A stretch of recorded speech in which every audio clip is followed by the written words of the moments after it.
your nation, your province, your southern Alberta. From the heart of Lethbridge, it's Bridge City News Weekend Edition with Jeanette Roche. Hello, and thanks for joining us for our Week in Review. As the country honors and observes National Truth and Reconciliation Day, the Alberta government made a historic announcement of 23 First Nations buying a stake in the province's oil and gas pipelines. Alberta Premier Jason Kenney made the announcement on Wednesday. This is a $1.1 billion deal with $250 million backstop from the government of Alberta, making this possible that will be generating significant revenue in the long term, revenue that these First Nations and Métis communities can literally bank on, that yes, they can use to improve education and social services for their people, but they can also invest in other income-generating economic opportunities and investments, becoming full partners in our economy. Alberta is just under a week away from finding out who the next leader of the United Conservative Party will be. The latest polls indicate that Danielle Smith is still the front runner to become Alberta's next premier.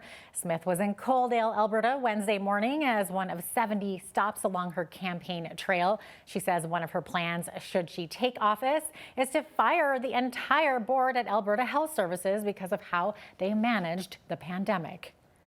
The AHS board has demonstrated through these past 2.5 years that they can't do the kind of restructuring or management of our COVID response that we need to. Every decision that has been made has made things even worse. And so we need to fire the AHS board, put an official administrator in place that reports directly to the health minister and the premier so that we can fix some of these problems. I mean, one of the issues raised here today was on the issue of rural ambulance, which has gotten worse and worse and worse. The mayor of Coaldale was here telling us how terrible the response times are now and how many code reds they are. They want to take back over their ambulance service, and any community that's prepared to do that should be allowed to do that.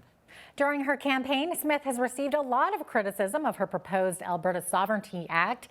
Some, including Premier Kenney, say it will never pass and is unconstitutional. Smith says that some help with adjusting how the Sovereignty Act will work with Canadian law is coming from a name familiar to a lot of Canadians. Brian Peckford is the last living signatory of the Charter of Rights and Freedoms and the Constitution, so he knows how our country is supposed to work. And he has said that the Sovereignty Act is an important first step in us changing our relationship with the rest of the country back to the way it was supposed to work. That the federal government has no more right to legislate in our areas of jurisdiction than we do in theirs, and that's what we've got to be asserting. The Alberta government announced some financial help for consumers who will be experiencing higher heating bills this winter. A natural gas rebate program will take effect October 1st till March 31st. The exact amounts will depend on the default natural gas rate each month.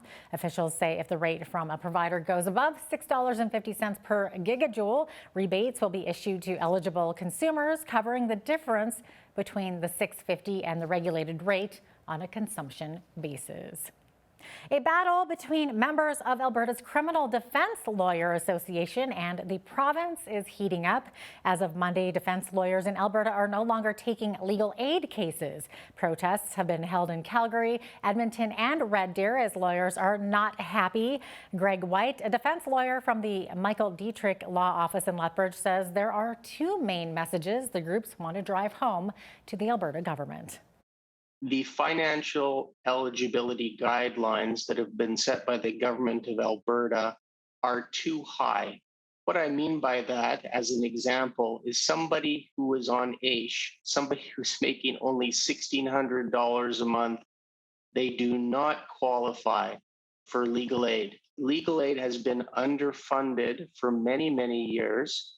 And we're asking the Alberta government to increase the tariffs for defense lawyers who are representing persons on legal aid. Meanwhile, Justice Minister Tyler Shandro says legal aid is fully funded by the province. Earlier in May, a modernization review was undertaken to look into the legal aid Alberta system in the province. He says the review will be completed in October. For us to take one part of how legal aid or the criminal defense bar is compensated, and to take that one part and to make a decision now would undermine the whole review. We're a month away from it now. We've said openly that we're willing to take a look at the tariffs and whether there needs to be an increase, we're willing to work with the Criminal Defense Bar. Shandro added that legal aid has enough money and he will be monitoring closely to make sure people who are in need of a lawyer have access to them. We need to take a quick break, but when we return, we tell you why the Justice Minister is slamming the feds.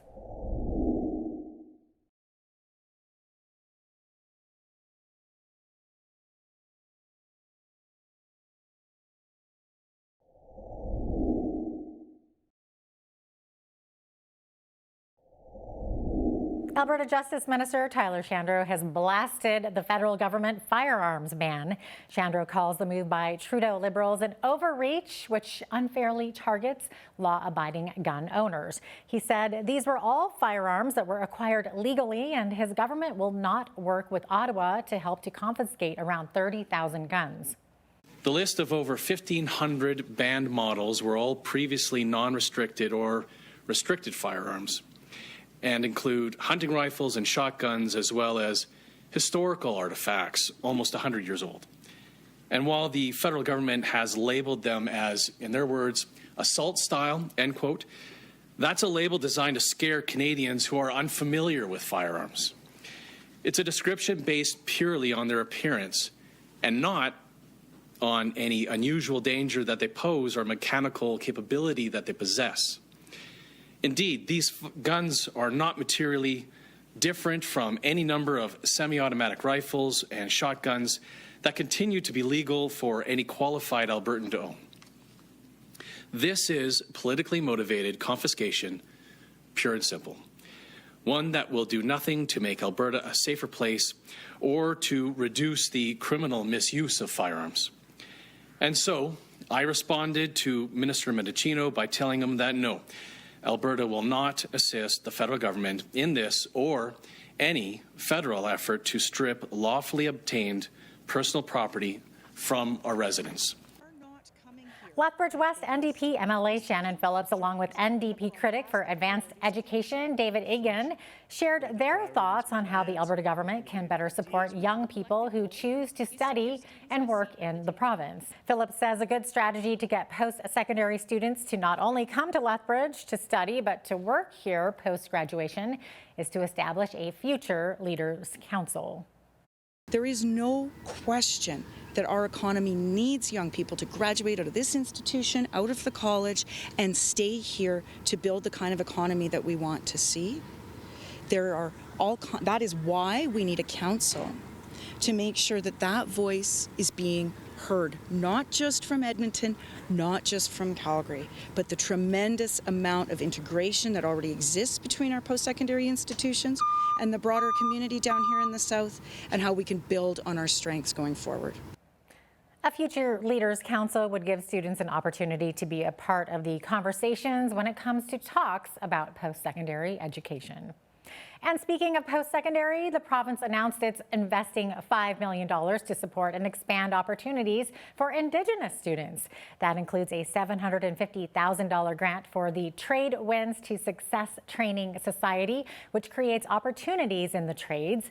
Officials say up to $3.25 million will be used to increase programs and seats for Indigenous learners at First Nations colleges and post-secondary institutions. Up to $1 million will also go toward workforce development initiatives. And here's some good news for high school students in our province. The government announced that diploma exams will only be worth 20% of a student's final grade for the 2022-23 school year. The government cited pandemic-related learning challenges as they heard back from educational partners on the issues students are facing. The weighting will go back to 30% the following school year. In 2015, the Alberta government shifted the weight of diploma exams from 50% down to 30%.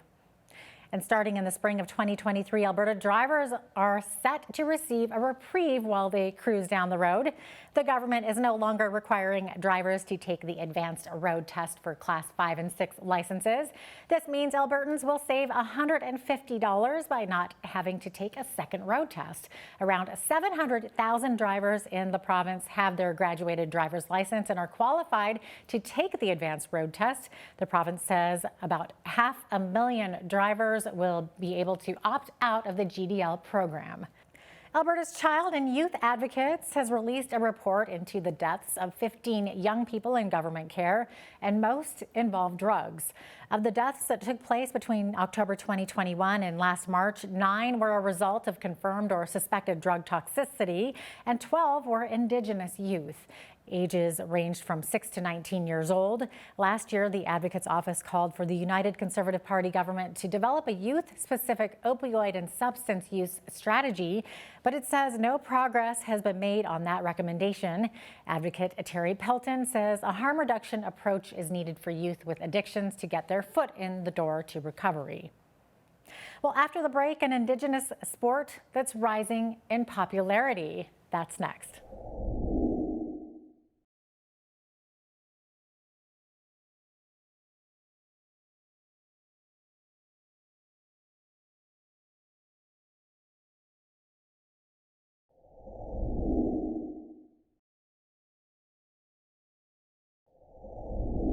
As the nation honors Truth and Reconciliation Day, we wanted to focus on an Indigenous sport that's rising in popularity. Last weekend, spectators, including Alberta Premier Jason Kenney, watched the Indian horse relays in Lethbridge. BCN's Naveen Day was in attendance and says Kenney was also honored with a Blackfoot name. Just past these gates is where many southern Albertans go to try their luck at winning big money on which horse they hope will win at the track. But this past weekend, the Rocky Mountain Turf Club was home to a sacred sport that is one of the oldest in North America. Indian horse relays are an adrenaline rush both for the players and the spectators. The sport, which is hundreds of years old, has recently risen in popularity across Alberta. Allison Redcrow, owner of the team Old Sun from the Siksika First Nation, says he formed the team because of how fun the sport is. He adds the surge in popularity came from young people taking an interest in the game. This is our sport, and it's, I hope it always remains among us because we got it going. And we've been doing this, believe it or not, for probably 200-300 years. But now it's really gained popularity because of the amount of young people that are getting involved with it, participating in it. So, it brings a lot of people, family together, and, it's just a great sport to be involved with. Without horses, I'll probably be out there doing bad stuff, drinking, doing drugs. But with these horses, I wouldn't know where I'd be without these horses. Sunday's races wrapped up with the Jason Goodstriker Memorial Warrior Championship Indian Relay Race. Named after a well-respected leader, announcer, educator, and athlete who passed away in 2020. He was also a longtime friend of Alberta Premier Jason Kenney, who appointed him to Alberta's Fair Deal panel. Kenney visited Lethbridge on Sunday to watch the competition and honor his friend. Goodstriker's father, prominent elder Wilton Goodstriker of the Kainai First Nation, gave the Premier a special honor, the Blackfoot name Matsomita, which means brave horse. I had a ceremonial horse that was with me for 36, 37 years, grew to be quite old, not afraid of anything, go through anything, take on any kind of challenge that we presented him with. And Premier Kenney, I suppose, reminds me of the kind of courage that my ceremonial horse had. So it was a pleasure today to he's made decisions sometimes that might not have been popular, but he made them. It took courage and it took strength. Well, it's an incredible honor to receive that from the blood tribe of the Blackfoot Confederacy, and Wilton Goodstriker is one of the most respected elders. I've worked really closely with First Nations as Premier and before that, and I'm just so glad to see things moving in a good way. We see so much, we focus a lot on the tragedies in the past, which we should, but we should also focus on a lot of the great things that are happening with First Nations here in southern Alberta with the Blackfoot people. With no saddle or helmet, many Indigenous say the Indian Relay is North America's original extreme sport. For Bridge City News, I'm Naveen Day. Who will be Alberta's next leader? Our own Hal Roberts caught up with legislative correspondent Tyler Dawson to hash it out. Tyler, Rachel Notley and the NDP have been acting like a government in waiting and are in election mode. Now, there are some rumblings that we could potentially see an early election if Danielle Smith is elected as the new UCP leader and wins. But at this point, what, they're just rumors? The NDP is out there. You know, when Rachel Notley, well, she's been out and about. She's been all over, meeting with people all over the province, and they've had campaign-style announcements, policy announcements around labor. In particular, was the big one in recent days, and so their opposition research is in full swing. You know, Danielle Smith, for example, has radio shows, newspaper columns dating back sort of 20 years that they're looking through and things like that. So they're prepared, I would say. And the interesting thing about this is talking with some people in the United Conservatives, privately. They're very worried about a Rachel Notley versus Danielle Smith matchup. They're very, very worried that some of the things that Danielle Smith has proposed, the Alberta Sovereignty Act, for example, will be too extreme for many voters because, and not to belabor the point, but rural Alberta and small town Alberta is going to largely go to the United Conservatives. Edmonton is probably largely going to go to the United Conservative, or to the NDP, I should say, which leaves sort of battleground Calgary. After the break, a conversation with MP Rachel Thomas, who says the Liberals are not following the taxation trends of other nations, but are instead increasing payroll taxes.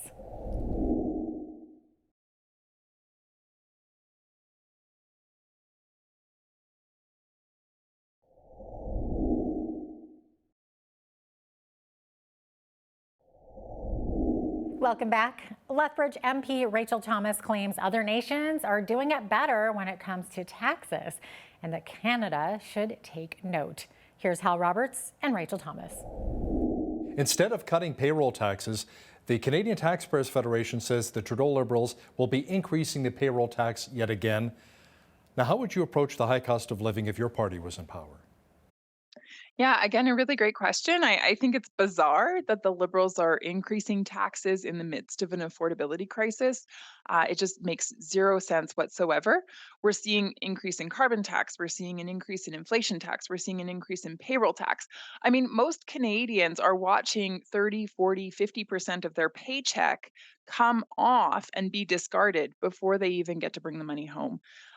It's just not fair, and Canadians certainly cannot get ahead when that continues. I think this government, they claim to have our backs, but actually I would say they're actually on our backs, and applying an unnecessary burden to Canadians. And so I think we have a real opportunity here to help Canadians out. And again, that is, let's cut taxes. The Taxpayers Federation came out with a report showing what other successful countries are doing. There's 51 of them that are cutting taxes in order to help their citizens get ahead. Our government needs to look to do the same. Now, a recent survey says around 24% of Canadians are buying less food due to higher prices, with almost 70% being women. So it may appear that children are impacted as well, what's transpiring with food inflation. It's also seniors who are deciding between buying food or their medications. So, Rachel, what's the answer here? Yeah. Hal, I appreciate the question because I think you're highlighting a few really important groups here. You've highlighted families, particularly, let's say women who are raising children on their own.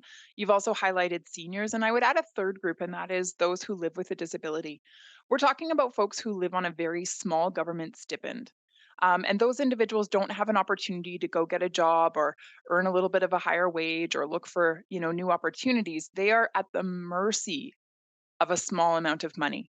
And that small amount of money has to extend over all of their necessary costs. When those costs continue to go up, but their income or their stipend stays the same, you can just imagine the detrimental impact that has on their quality of life. And so, I think, in a country like Canada, you mentioned food costs going up. We should, we produce food for the world. So in this place, we should not be watching the lineups for food banks increase. Not here, not when we do as well as we do in terms of agriculture and food production. And so I think ultimately, this is due to poor decisions of the government to continue infusing fake cash into the economy. It's driven up inflation and ultimately it's hurting Canadians, and that needs to stop. Now, the Trudeau Liberals are wanting farmers to cut back on fertilizer use and hence fertilizer emissions by 30% nitrogen. The producers we've chatted with, Rachel, say less fertilizer means less food on the table. What are your thoughts? Yeah, certainly. I've had the opportunity to speak with producers in our area, and as you can imagine, they're very concerned about this. But all Canadians should be concerned about this. You know, Canada produces food for the world, and we do it tremendously well, and it's a superpower that we should be celebrating day in and day out. And unfortunately, what we see here is the government is actually wanting to punish farmers rather than celebrate and reward them. And so by implementing this requirement that fertilizer be reduced by 30%, we're actually going to reduce the amount of food that we can produce, which, when you have a place like Ukraine, the breadbasket of Europe, under attack and therefore not producing the food it normally would, you then have starvation beginning to happen in countries in need.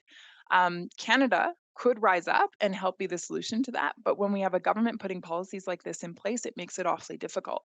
Not only that, but if I talk about the problem here at home, again, we already have increased lineups at food banks. You can imagine how the cost of food is going to increase when farmers are forced to produce less, but still need to make up that cost at the end of the day. Rachel, the Bank of Canada Deputy Governor Paul Beaudry said in hindsight the federal government should have withdrawn stimulus measures earlier as economies were recovering from the COVID-19 pandemic, which would have likely kept a lid on inflation. Your reaction to Mr. Beaudry's comment? Here we are now, and the Bank of Canada is willing to acknowledge that actually there was some truth to what Mr. Pierre Poilievre was saying as the finance critic. I wish we would have heeded those words. Not for my sake, not for our sake as the Conservative Party of Canada, but for the sake of Canadians who deserve better. We need to take a quick break, but if you'd like to see the extended versions of any of the interviews you saw today, check out Bridge City News on YouTube or Facebook. When we return, we take a look at some of the local stories that made headlines this week.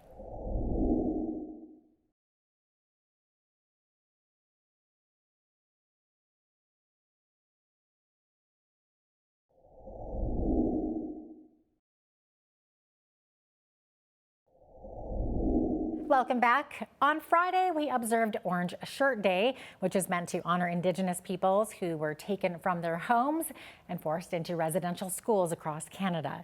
It's also a time to showcase the stories and healing of families who are survivors of the schools. Staff from the Lethbridge Public Library say the day stems from a residential school survivor named Phyllis Webstead. She shared her story on how when she went to residential school, she wore an orange shirt that her grandmother bought her, and that was taken away from her, and she had to wear a uniform. That orange shirt meant a lot to her. And so in memory and in honor of that, it became a day and a way to honor what happened to her. It's all across Canada now. Everybody's wearing the orange shirt on that day. Construction has picked up once again at the Lethbridge Airport in preparation for Flair Airlines flying into YQL. In order to accommodate the larger aircraft that will be on the tarmac this winter, the airport had to make some renovations. Some of the changes include increasing the holding room capacity after passengers go through screening, adding a baggage drop, and a space for customs. Airport manager Cameron Prince says construction has been going well so far. We've been, ever since the introduction of Flair, we've been working like crazy behind the scenes to try and find a way to accommodate all that stuff within the building and also preserve as much of the renovation from last year. So everything is going well now. There's obviously hiccups along the way with supply chain and things like that, but everything's going well now. We've got all the crews on site, as you can see, and we're looking good for that December 1st start date. All the construction is expected to be completed by the end of the year. The city of Lethbridge is looking at a potential solution for the homeless in our city who live in tent encampments in the downtown core. Officials are investigating what is required to develop a potential interim sober shelter at the former Civic Curling Center. Many came out to an open house at City Hall to offer feedback on what can be done to make the project successful. A number of locals came to the two events, which were held on September 24th and 26th, and voiced their concerns. If you missed out on either of these dates, you can still provide feedback online at getinvolvedlethbridge.ca until October the 6th. The University of Lethbridge Alumni Association named its new president on Monday. Diedrich McKenna assumed the role. McKenna is the daughter of former Dillon School of Business professor Dr. Ian McKenna, who passed away in 2017. Her family moved to Lethbridge from the United Kingdom when she was 13 years old. McKenna is a U of L graduate and has served as director of the ULAA for the past year. If you take a drive down 5th Street in downtown Lethbridge, you might notice the Oliver Block building. It was constructed in 1900 and was in disrepair just a few years ago as it was set to be torn down, paving the way for a parking lot. In 2017, the building was bought and underwent a massive rebuild. The owner of the Oliver Block, Hunter Heggie, says he wants the City Council to designate the building as a municipal historic resource. Council voted unanimously 8-0 with the bylaw passing second and third reading. Historic Places Advisory Committee have researched and evaluated the property and passed the motion to recommend to City Council. That was brought to the City Council to initiate the designation process with a notice of intent to designate. There has to be a 60-day waiting period under the Historical Resources Act that has passed, and this is why we're here today to grant this bylaw. There will be no financial cost to the city to designate Oliver Block as a historic site. Since 2007, City Council has designated 28 historic places within Lethbridge as municipal historic resources. Well, between July and September, a total of almost 2,600 transit riders utilized the free Refugee bus pass. Lethbridge City Council made the decision that free bus passes would be given out to refugees who are in need. But staff from Lethbridge Transit say if the program is to continue, additional funding will be needed. As of September 7th, a total of 206 passes were issued at a cost of just under $90,000. Officials say there is over $100,000 left in the fund. Council allocated an additional $15,000 to the initiative for the program to continue. Up next, MLA Drew Barnes discusses the key to picking the new UCP leader. But first, a quick break. To me, let's vote for our values. I mean, instead of these straw men of who might beat Rachel Notley or who might, do this or that. No, let's support those who best enhances conservative values.